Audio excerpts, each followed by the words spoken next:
Wow, আমরা এসেছি একটি নতুন শুটিংয়ে। এই যে যার পথে একটি কুল গাছ দেখলাম, এই দেশে কুল গাছ, আর আমার হাতে রয়েছে বড়ই। এই বড়ইটি দেখে আমাদের ছোটবেলার অনেক কথা মনে পড়ে গেল। ছোটবেলায় যখন আমরা কোনো কুল গাছ দেখতাম, আমরা খেজুর গাছের কাটাও মানতাম না। এই যে আমাদের এই কুলটি দেখে রবীন্দ্রনাথ ঠাকুরের সেই কবিতাটাই মনে পড়ে গেল, কুল বাকুল।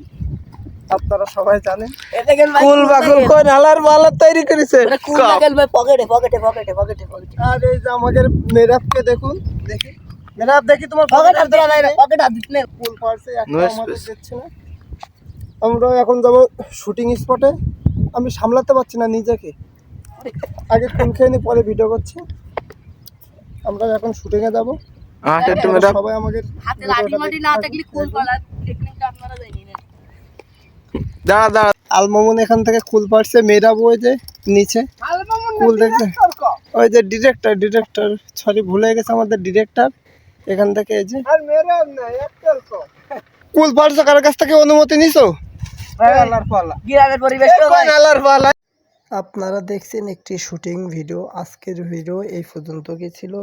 দেখা হবে পরবর্তী কোনো নতুন ভিডিও। সবাই সুস্থ থাকবেন, ভালো থাকবেন। আল্লাহ হাফেজ।